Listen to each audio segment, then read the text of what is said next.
আসসালামু আলাইকুম প্রিয় বন্ধুরা, গতকাল থেকে অনেক কোশ্চেন আসতেছে যে ফেসবুক কবে থেকে চালু হবে। ভাইয়া, ইন্টারনেট তো পেয়ে গেলাম, মোবাইলের 4G নেট তো পেয়ে গেলাম, কিন্তু ফেসবুক কবে নাগাদ থেকে চালু হবে?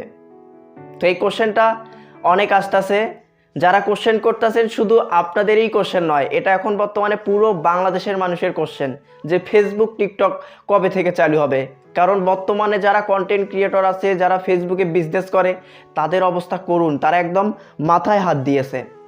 কারণ তাদের তো সংসারটাই চলে এই ফেসবুকের মাধ্যমে, তাদের তো ইনকাম সোর্সই এই ফেসবুক, তাদের তো জীবিকা নির্বাহ হচ্ছে এই ফেসবুকের মাধ্যমে।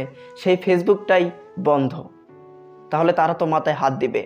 তো বন্ধুরা, আসলে এই ফেসবুকটা কবে থেকে চালু হবে?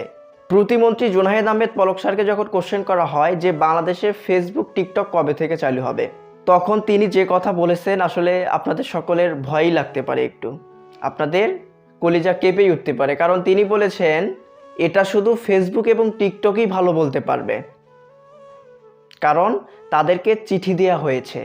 তারা বাংলাদেশের সংবিধান অনুযায়ী চলতে পারবে কি না, তারা বাংলাদেশের নিয়মকানুন মেনে চলতে পারবে কি না, তাদের যে গাইডলাইন দেয়া আছে তারা সেই গাইডলাইন অনুযায়ী চলতে পারবে কি না। যদি তারা সেই অনুযায়ী চলতে পারে, তারা যদি বাংলাদেশের সংবিধান অনুযায়ী চলতে পারে, তাহলে তারা বাংলাদেশে ফেসবুক অন করে দিতে পারবে। আল্লাহ না করুক যদি তারা এইসব না মেনে নেয়, তাহলে কি হবে আপনারাই ভাবেন। তাহলে তো ফেসবুক টিকটক আজীবনের জন্য ক্লোজ হয়ে যাবে।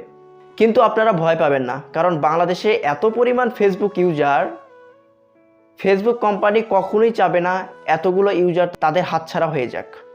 সুতরাং ইনশাল্লাহ আমরা ফেসবুক অতি তাড়াতাড়ি পেয়ে যাব। তো বন্ধুরা, সকলেই ভালো থাকবেন, সুস্থ থাকবেন। আসসালামু আলাইকুম।